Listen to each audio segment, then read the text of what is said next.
Case Reeves and so much more.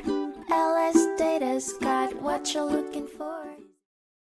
This riveting legal narrative revolves around Reeves v. Foutz and Tanner Inc., a case heard in 1980 by the Supreme Court of New Mexico that has implications for creditors and debtors far beyond the region. The case brewed from a controversial scenario in which two Navajo Indians pawned their cherished jewelry in exchange for a keenly needed loan with interest. Tragically, they were unable to repay the loan, prompting the defendant to sell their precious jewelry. However, the defendant failed to follow the essential legal procedures mandated under Section 55-9504 of the Uniform Commercial Code. The initial trial court noted the glaring imbalance in bargaining power and accused the defendant of acting in poor faith. Enraged with the findings, the defendant argued they had dutifully complied with the rules under Section 55-9505-2 of the same code, sparking a fierce disagreement with the plaintiffs. The competing claims from both sides led to the case being taken up by the Court of Appeals. In a surprising turn of events, despite initially siding with the plaintiffs,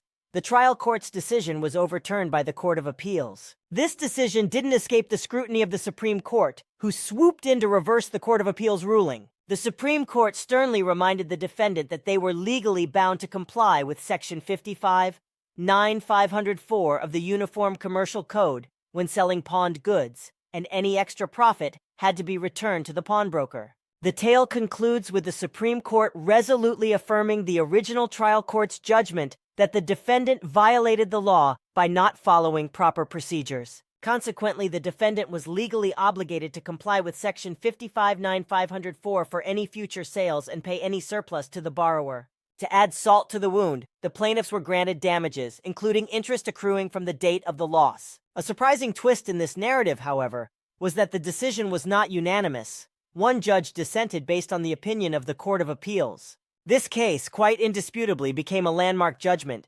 illuminating the path for future legal procedures. Case Reeves and so much more.